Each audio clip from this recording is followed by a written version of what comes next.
Yo, what's going on, everybody out there? This is Popular Stranger, and today I'm excited to bring you guys a brand new series for NCAA Football 14. We're doing a dynasty this year with the Northwestern Wildcats.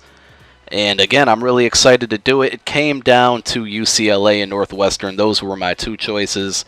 I was really close to picking UCLA. And the main reason I didn't is just kind of searching through the YouTube history. I came across a YouTuber who's pretty popular. He has a nice amount of subscribers. I believe his name is BlinkFro or something with the word Blink in it. And he did a UCLA dynasty last year. I watched a couple of the episodes. So I just kind of decided not to go that route. Even though it was last year's game, it's almost like somebody else did it. And Northwestern was another team that really intrigued me, as I mentioned in past videos. I really love their roster. They play in a tough conference, and I decided to go with them. And it's funny because last year in NCAA 13, I played in an online dynasty with some other YouTubers, and we never actually finished it. I think we got to like week 6 or 7, and it crashed out. But I ended up using Northwestern, and I enjoyed them last year as well. And I totally forgot about the team as I was trying to think of different teams that I could use this year. And I got to give this guy a shout out to Peter Jaguars. He's a YouTuber. He's on Twitter as well.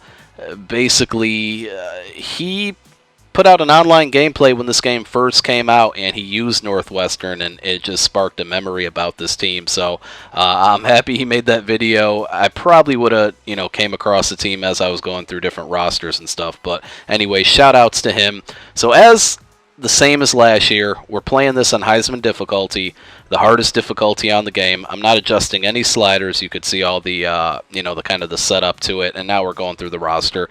And I'll get to all this stuff because my commentary is trailing the video a little bit.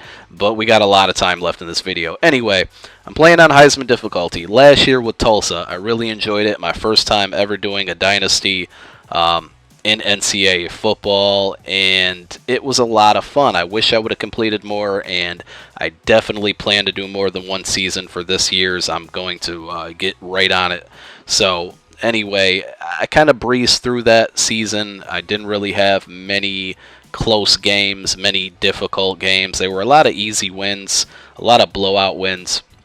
So this year I did want to take a team that had a better record than, or not record, but a better rating than Tulsa, so overall better team, but I wanted to pick a team that was in a bigger conference that's going to have to play against tough opponents almost every single week.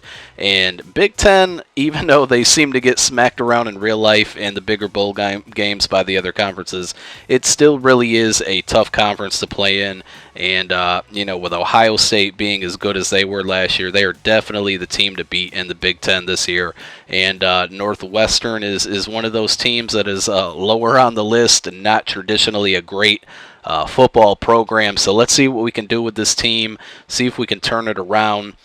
Coach goes by the name of Pat Fitzgerald, and just looking at his kind of record over the years that was displayed earlier in the video, 50-39 against the top 25, 5-13, and 1-4 in bowl games. So those are some things that stood out to me right away. Was against the better opponents, 5-13, and in bowl games, 1-4.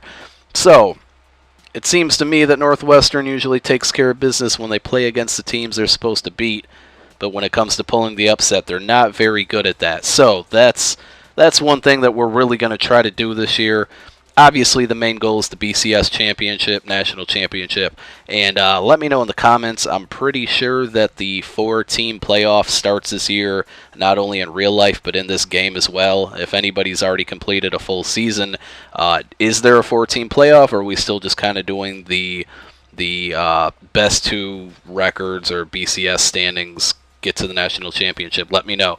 Because if so, then one loss is very crucial. And trying to go undefeated through this crazy schedule with this team can be tough. As you see, I made one small adjustment to the schedule, and I'll go over it real quick. The main reason I did that, I just don't really like playing the FCS teams. So I decided to stick them, or take them out of the schedule and stick West Virginia, who's not ranked, but, it's a pretty good football program. So I believe we finished with a schedule rating of A-. which is pretty good, pretty tough schedule. A couple top 25 teams in there. Start off against Cal, play Syracuse, my hometown, Western Michigan, West Virginia, Ohio State, who I hope is number one when we play them. Then Wisconsin, Minnesota, Iowa, Nebraska, Michigan, Michigan State, and Illinois. So a very tough schedule. Western Michigan's probably the only week that could be really easy, but we'll see. I don't know. Also, just again going back to the fact that I'm playing on Heisman. The demo on Heisman was pretty tough, a lot more difficult than last year's game, so I'm a little nervous. I don't know if I'm going to struggle on the Heisman level, but we'll see how it goes. Some of the key players, quarterback Kane Coulter. He's a senior. His last year, I am going to make a huge effort to try to make him a Heisman candidate. He has some speed. He can throw the ball. He's one of those typical college quarterbacks that runs a good college system, so I'm really excited. 2 really good running backs, 2 more seniors as well, so we're going to have to look to replace these guys. As you see, I'm kind of going through and starting to get my recruiting board ready, and we'll get into more recruiting in further episodes rather than today. But Vernick Mark and Mike Trumpy, 2 running backs with good speed, good overall ratings, and they're going to work well with my 2-back system. And then Kyle Prater is my go-to receiver, but as you see earlier in the video, I adjusted the depth chart. Watch out for Pierre Youngblood. 2 reasons. I love his speed, and I love his last name. And that's all that really matters is when you have a cool last name, you obviously are going to play good when you play for my team. So offensively, we're set. The defense, I'm not sure. We'll see. The ratings look okay. The guy that stands out is Abraham Campbell. He's a junior, a strong safety. He's going to have to anchor the secondary. So I'm excited, guys. I hope you guys are as well. I'm going to be back real soon with the first gameplay, second episode. If you're excited for this series like I am, click that thumbs up. I really would appreciate it. And in the next episode, week 1 against Cal. Peace.